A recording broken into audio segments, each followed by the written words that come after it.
പിതാവിൻ്റെയും പുത്രൻ്റെയും പരിശുദ്ധാരൂപിയുടെയും നാമത്തിൽ ആമേൻ. വീണ്ടും വചനവുമായി വരാൻ സാധിക്കുന്നതിന് കർത്താവിന് നന്ദി പറയുന്നു. യേശുവെ നന്ദി, യേശു കർത്താവെ നന്ദി, സ്തോത്രം, ആരാധന, സ്തുതി സ്തുതി സ്തുതി, ഹല്ലേലൂയ. ഇന്ന് വിചിന്തനം ചെയ്യുന്ന വചനങ്ങൾ 1 തെസ്സലോനിയൻസ് 5 അധ്യായം 16 വാക്യം. 1 തെസ്സലോനിക്ക 5 അധ്യായം 16 വാക്യം. എപ്പോഴും സന്തോഷത്തോടെ ഇരിക്കുവിൻ, ഇടവിടാതെ പ്രാർത്ഥിക്കുവിൻ, എല്ലാ കാര്യങ്ങളിലും നന്ദി പ്രകാശിപ്പിക്കുവിൻ. ഇതാണ് യേശു ക്രിസ്തുവിൽ നിങ്ങളെ സംബന്ധിച്ചുള്ള ദൈവഹിതം. ആത്മാവിനെ നിങ്ങൾ നിർവീര്യമാക്കരുത്. അടുത്ത കാലത്ത് മാർപ്പാപ്പയും പറഞ്ഞത് ഏതാണ്ട് ഇത് തന്നെയാണ്. ക്രിസ്ത്യാനികൾ ഒരിക്കലും സങ്കടപ്പെട്ട് ഇരിക്കരുത്. നമുക്കൊരു സഹായകനുണ്ട്. നമ്മുടെ അവസ്ഥ എന്തു തന്നെയായിരുന്നാലും നമ്മളെ താങ്ങുന്ന, നമ്മോടൊപ്പം നടക്കുന്ന സർവശക്തനായ കൃപാനിധിയായ ഒരു കർത്താവിലാണ് നമ്മുടെ ആശ്രയം എന്ന ചിന്ത നമ്മളെ സന്തോഷഭരിതരാക്കുന്നു. പക്ഷെ നമ്മൾ യഥാർത്ഥത്തിൽ നമുക്കൊരു ക്രിസ്തുവിനെ അനുധാവനം ചെയ്യുക വഴി നമുക്ക് സന്തോഷവും സമാധാനവും ലഭിക്കുന്നില്ലെങ്കിൽ അതിൻ്റെ അർത്ഥം നമ്മുടെ വഴികൾ ശരിയല്ല. നമ്മൾ ക്രിസ്തുവിനെ വാക്കാൽ നമ്മൾ ആരാധിക്കുന്നു, പക്ഷെ നമ്മൾ ഹൃദയത്തിൽ ആത്മാർത്ഥമായി ക്രിസ്തുവിനെ നമ്മൾ നെഞ്ചിലേറ്റിയിട്ടില്ല എന്നതിൻ്റെ ഉദാഹരണമാണ് നിരാശയിൽ വസിക്കുന്ന ക്രിസ്തു അനുയായികൾ. എന്നുവെച്ചാൽ പ്രശ്നങ്ങൾ ഉണ്ടാവുകയില്ലെന്നല്ല, ക്രിസ്തുവിനെ അനുധാവനം ചെയ്താൽ പ്രശ്നങ്ങൾ ഉണ്ടാവുകയില്ല എന്നുള്ളതല്ല. ഒരുവിധം എല്ലാ അപ്പോസ്തലന്മാരെയും ഒരാൾ ഒഴികെ എല്ലാ ക്രിസ്തുവിൻ്റെ അപ്പോസ്തലന്മാരെയും കൊന്നുകളയുകയാണ് ചെയ്തത്. പക്ഷേ അവരുടെ മരണസമയത്തൊക്കെ അവർ വളരെ സമാധാനത്തോടെയും ശാന്തതയോടെയും ധീരതയോടെയും ആ മരണത്തെ വരിക്കുകയാണ്. എങ്ങനെയായാലും മരിക്കും, മനുഷ്യനാണെങ്കിൽ മരിച്ചിരിക്കും. പക്ഷെ ഇവർ ഭീരുക്കളെ പോലെ അല്ല ഇവർ മരിച്ചത്, മരണത്തെ വരിച്ചത്. ക്രിസ്തുവിനെ തള്ളിപ്പറഞ്ഞാൽ ഇവർക്കെല്ലാം രക്ഷപ്പെടാമായിരുന്നു. പക്ഷേ അവരുടെ മനസ്സാക്ഷി അതിന് അനുവദിച്ചില്ല. അതുകൊണ്ട് സന്തോഷത്തോടെ സ്വർഗത്തിലേക്ക് കൈകൾ ഉയർത്തി സന്തോഷത്തോടെ സമാധാനത്തോടെയാണ് അവർ മരണത്തെ വരെ പുൽകിയത്. അപ്പോൾ നമ്മുടെ കുരിശുകൾ എന്താണ്? കടബാധ്യതകളാകാം, രോഗപീഠകളാകാം, കുടുംബ പ്രശ്നങ്ങളാകാം, ജോലി സ്ഥിരതയില്ലായ്മയാകാം, തർക്കങ്ങളാകാം. ഇതൊക്കെ വളരെ നിസ്സാരമായ കാര്യങ്ങളാണ്. ക്രിസ്തു നമ്മോടൊപ്പം ഉണ്ടെങ്കിൽ ഇതൊന്നും വലിയ പ്രതിസന്ധികളൊന്നും അല്ല. ഒരു ജോലി പോയാൽ വേറെ ഒരു ജോലി ലഭിച്ചിരിക്കും, തീർച്ച. അത് എപ്പോഴാണ്, എങ്ങനെയാണെന്നുള്ളതൊക്കെ നമ്മൾ കർത്താവിന് വിട്ട് കൊടുക്കണം. പലപ്പോഴും നമ്മുടെ ബുദ്ധിക്ക് നിരക്കുന്ന രീതിയിലായിരിക്കുകയില്ല കർത്താവിൻ്റെ പ്രവർത്തനങ്ങൾ. എനിക്ക് ഉണ്ടായ വ്യക്തിപരമായൊരു അനുഭവം, ഞാൻ ആദ്യമായിട്ടൊരു ധ്യാനത്തിൽ പങ്കെടുക്കുന്നത് മസ്കറ്റ് എന്ന രാജ്യത്ത് വെച്ചാണ്.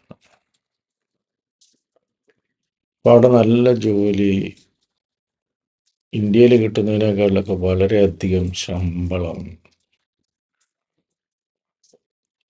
അപ്പോൾ ഈ ധ്യാനത്തിനൊക്കെ പോയി, അവിടെ ഒരു മലയാള ധ്യാനം വന്നപ്പോൾ ഞാൻ പോയി പങ്കെടുത്തു. അപ്പം അത് കഴിഞ്ഞ് അച്ഛനോട് ഞാൻ പറഞ്ഞു, ഇവിടെ ആകെ ടെൻഷനിലാണ്, പലപ്പോഴും ഡിപ്രഷനാണ്, ഒറ്റയ്ക്കാണ് മിക്കവാറും സമയം. അന്നൊക്കെ ഇന്നത്തെ പോലെ അല്ല, ഈ വാട്സപ്പും കാര്യങ്ങളൊന്നും ഇല്ല. അപ്പോൾ ആഴ്ചയിൽ ഒരു ലെറ്ററൊക്കെ വരുന്നതൊക്കെയാണ് നമ്മൾ നാടുമായിട്ടുള്ള ഒരു സമ്പർക്കം. അങ്ങനെ 2 കൊല്ലം അപ്പോൾ കഴിഞ്ഞപ്പോൾ പുള്ളിയെ പോയിട്ട് പറയും, നീ ആലോചിച്ചൊരു തീരുമാനം എടുക്കണം. പക്ഷെ എനിക്ക് എത്ര ആലോചിച്ചാലും തീരുമാനമെടുക്കാൻ പറ്റാത്ത അവസ്ഥ. കാരണം ആ ജോലി കളഞ്ഞ് നാട്ടിൽ വന്നാൽ ഇവിടെ വീണ്ടും ജോലിയില്ലാതെ നിൽക്കേണ്ട പ്രശ്നം, ധൈര്യക്കുറവ്. പക്ഷെ അങ്ങനെ നാട്ടിൽ വരികയും ചില പ്രത്യേക കാരണങ്ങളാൽ തിരിച്ചു പോകേണ്ട എന്ന് തീരുമാനിക്കുകയും ഒരു 3 മാസം ജോലിയില്ലാതെ ഇവിടെ സന്തോഷമായിട്ട് തന്നെയാണ് ഇവിടെ കഴിഞ്ഞത്. അങ്ങനെ പെട്ടെന്നൊരു ജോലി കിട്ടുന്നു. അവിടെ കിട്ടുന്നതിൻ്റെ പകുതി ശമ്പളമാണ് ആ ജോലിക്ക് ഇവിടെ. അത് കഴിഞ്ഞ് 3 മാസം കഴിഞ്ഞപ്പോൾ വേറൊരു ജോലി കിട്ടുന്നു, മസ്കറ്റിൽ കിട്ടിയ അതേ ശമ്പളം. അപ്പോൾ കർത്താവ് നമ്മളെ നയിക്കുന്ന രീതി, കർത്താവിൽ നമ്മൾ ആശ്രയിക്കുമ്പോൾ കർത്താവ് നമ്മളെ മുന്നോട്ട് നയിക്കും. നമുക്ക് ആകുലതകളൊക്കെ ഉണ്ടാകും, പക്ഷേ അതിൻ്റെ തോതെല്ലാം കുറയ്ക്കും. ആകുലതകളെല്ലാം ടെമ്പററി ആണെന്നുള്ള ഒരു ശുഭാപ്തി വിശ്വാസം നമുക്കുണ്ടാകും. നമ്മൾ നിരാശരാവുകയില്ല. നമ്മൾ നിരാശയിലും അന്ധകാരത്തിലും വസിക്കുകയില്ല. വീണ്ടും സങ്കീർത്തനം 119 1-ാം വാക്യം, അഭംഗിലമായ മാർഗത്തിൽ ചരിക്കുന്നവർ, കർത്താവിൻ്റെ നിയമം അനുസരിക്കുന്നവർ ഭാഗ്യവാന്മാർ. അവിടുത്തെ കൽപ്പനകൾ പാലിക്കുന്നവർ, പൂർണ്ണ ഹൃദയത്തോടെ അവിടുത്തെ തേടുന്നവർ ഭാഗ്യവാന്മാർ. അവർ തെറ്റ് ചെയ്യുന്നില്ല, അവർ അവിടുത്തെ മാർഗത്തിൽ ചരിക്കുന്നു. പൂർണ്ണ ഹൃദയത്തോടെ അവിടുത്തെ തേടുന്നവർ ഭാഗ്യവാന്മാർ. അവർ തെറ്റ് ചെയ്യുന്നില്ല, അവർ അവിടുത്തെ മാർഗത്തിൽ ചരിക്കുന്നു. അപ്പോൾ ഒരു ക്രിസ്തു അനുയായിയായിട്ട് നമുക്ക് സന്തോഷം സമാധാനവും ലഭിക്കുന്നില്ലെങ്കിൽ നമ്മൾ നമ്മിലോട്ട് തന്നെ ഒന്ന് കടന്ന് ചിന്തിക്കുന്നത് നല്ലതായിരിക്കും. നമ്മുടെ വിശ്വാസം പൂർണ്ണമാണോ? നമ്മൾ പൂർണ്ണമായും ക്രിസ്തുവിനെ അനുഗമിക്കുന്നുണ്ടോ? അതോ ഇനിയും നമ്മൾ വിടാൻ ആഗ്രഹിക്കാത്ത ദുർവാസനകൾ നമ്മുടെ ഉള്ളിൽ കിടപ്പുണ്ടോ? അതുകൊണ്ടാണ് ബൈബിളിലൊരു പ്രയോഗം, ഏത് വചനത്തിലാണെന്ന് എനിക്ക് ഇപ്പോൾ ഓർമ്മയില്ല, പാപങ്ങളെ വെറുത്ത് ഉപേക്ഷിക്കണം. 2 തരം ഉപേക്ഷയുണ്ട്. അതായത് എനിക്ക് പാപം അതൊക്കെ എനിക്ക് ഭയങ്കര ഇഷ്ടമാണ്, പക്ഷെ ഞാൻ ചെയ്യാതിരിക്കാൻ ശ്രമിക്കാം. 2-ാമത്തെ വെറുക്കൽ എന്ന് പറഞ്ഞാൽ എനിക്കത് വേണ്ട. കാരണം അതിനേക്കാൾ മഹത്തരമായ അതിനേക്കാളൊക്കെ വിലമതിക്കുന്ന ക്രിസ്തുവിൻ്റെ സ്നേഹം ഞാൻ അനുഭവിച്ചു കഴിഞ്ഞു. അതുകൊണ്ട് ഇതൊക്കെ എനിക്ക് വെറുതെ നിസ്സാരം. അതാണ് വെറുത്ത് ഉപേക്ഷിക്കൽ. അങ്ങനെ ഉപേക്ഷിക്കണമെങ്കിൽ നമ്മൾ ക്രിസ്തുവിനെ പൂർണ്ണമായി നമ്മൾ ആരാധിക്കണം. ഭാഗികമായി ആരാധിച്ചതുകൊണ്ട് നമുക്ക് പാപങ്ങളെ വെറുത്ത് ഉപേക്ഷിക്കാൻ സാധിക്കുകയില്ല.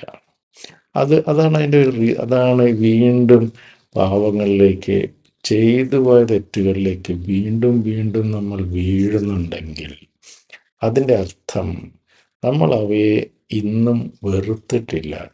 നമ്മൾ സാത്താനെയും ക്രിസ്തുവിനെയും ഒരുപോലെ ആരാധിക്കുന്നു. അവിടെയാണ് പ്രശ്നം. അപ്പോൾ ക്രിസ്തുവിനെ നമ്മൾ ഫോളോ ചെയ്യുമ്പോൾ 100% ക്രിസ്തുവിനെ പോലെ ക്രിസ്തു പഠിപ്പിച്ച വചനങ്ങൾ അനുസരിച്ചുകൊണ്ട് മുന്നേറുവാൻ നമ്മളൊരു തീരുമാനം എടുക്കണം. മാനുഷികമായി അത് പലപ്പോഴും സാധ്യമല്ല. പക്ഷേ ക്രിസ്തുവിനെ കൂട്ടുപിടിച്ചവനെ അത് സാധ്യമാണ്. അപ്പോൾ നമുക്ക് നമ്മുടെ ശ്രദ്ധ എപ്പോഴും ക്രിസ്തുവിൻ്റെ വചനങ്ങളിലാകട്ടെ. നിരന്തരം പ്രാർത്ഥിക്കുവിൻ, നിരന്തരം ആത്മശോധന ചെയ്യുവിൻ, നിരന്തരം നമ്മുടെ പാളിച്ചകൾ മനസ്സിലാക്കുവിൻ, പശ്ചാത്തപിക്കുവിൻ. അവയൊക്കെ നേരിടാൻ, പ്രലോഭനങ്ങളെ നേരിടാൻ ക്രിസ്തുവിൻ്റെ കൃപയ്ക്കായി യാചിക്കുവിൻ. ഇന്നലത്തെ വചനത്തിൽ ഞാൻ പറഞ്ഞു, ദിവസം 7 പ്രാവശ്യമെങ്കിലും നമുക്ക് ലഭിച്ച നന്മകളെക്കുറിച്ച് കർത്താവിന് ഒരു നന്ദി പറയുക. അത് കഴിഞ്ഞ് അന്നേ ദിവസം അതുവരെയുള്ള സമയം നമുക്ക് പറ്റിയ വീഴ്ചകളെ ഒന്ന് കാണിച്ചു തരാൻ ഒന്ന് ആത്മശോധന ചെയ്യുക. പലപ്പോഴും നമ്മൾ അറിയുന്നില്ല, നമുക്ക് പറ്റുന്ന വീഴ്ചകൾ പലപ്പോഴും നമ്മൾ അറിയുന്നില്ല. പക്ഷെ കർത്താവ് നമുക്കത് കാണിച്ചു തരും. അത് കഴിഞ്ഞാൽ അതിനെക്കുറിച്ചൊന്ന് പശ്ചാത്തപിക്കുക, ഐ എം സോറി. എന്നിട്ട് ക്രിസ്തുവിൻ്റെ കൃപയ്ക്കായി വീണ്ടും അത് റിപ്പീറ്റ് ചെയ്യാതിരിക്കുവാൻ ക്രിസ്തുവിൻ്റെ കൃപയ്ക്കായി യാചിക്കുക. My dear Jesus, I cannot handle this on my own, so please help me. ഇത് ഒരു 7 പ്രാവശ്യം ദിവസത്തിൽ ഇങ്ങനെ ഒരു 5 മിനിറ്റ് ഉപയോഗിച്ച്, അല്ലെങ്കിൽ 10 മിനിറ്റ് സമയം സ്പെൻഡ് ചെയ്ത് എവിടെയായിരിക്കുന്നു അവിടെ ഇരുന്ന് നമ്മൾ ഇങ്ങനെ ഒരു സിസ്റ്റം നമ്മളിലേക്ക് കൊണ്ടുവരുമ്പോൾ കണ്ടിന്യൂസ് ആയിട്ട് നമ്മൾ ആ ക്രിസ്തുവിൽ വസിക്കുന്ന, അതുപോലെ ക്രിസ്തു നമ്മളിൽ വസിക്കുന്ന, നമ്മളെ ഉള്ളംകൈയിൽ കാത്ത് മുന്നോട്ട് കൊണ്ടുപോകുന്ന ഒരു അനുഭവം നമുക്ക് സിദ്ധിക്കും, നമുക്ക് ലഭിക്കും. അതുകൊണ്ടാണ് നമ്മൾ പറയുന്നത്, ക്രിസ്തു അനുയായികൾ ഒരിക്കലും നിരാശയിൽപ്പെടരുത്. നൈമിഷികമായ ദുഃഖങ്ങളുണ്ടാകാം, സന്തോഷങ്ങളുണ്ടാകാം, ആകുലതകളുണ്ടാകാം. എന്തൊക്കെയാണെങ്കിലും ക്രിസ്തു നമ്മുടെ കൂടെ ഉണ്ട്. അതുപോലെ നമ്മളും പൂർണ്ണമായി ക്രിസ്തുവിനോട് കൂടെയാണ് എന്നുള്ള പൂർണ്ണ ബോധ്യം വന്നു കഴിഞ്ഞ ഒരു ക്രിസ്ത്യാനിക്ക് ഒരിക്കലും നിരാശയിൽ വസിക്കാൻ സാധിക്കുകയില്ല. ഈ ഒരു തിരിച്ചറിവിലേക്ക്, ഈ ഒരു കൃപയിലേക്ക് സർവേശ്വരൻ നമ്മളെ വിളിക്കുന്നു.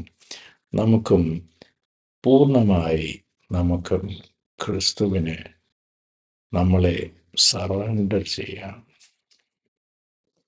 അതുപോലെ എപ്പോഴും നമുക്ക് പ്രാർത്ഥനയോടെ ക്രിസ്തുവിനെ നമുക്ക് സ്തുതിച്ചുകൊണ്ടിരിക്കാം സമയം കിട്ടുമ്പോഴൊക്കെ. എന്നിട്ട് ഈ ഒരു അപ്ലിഫ്റ്റ്മെന്റ്, ഒരു positive life full of expectations,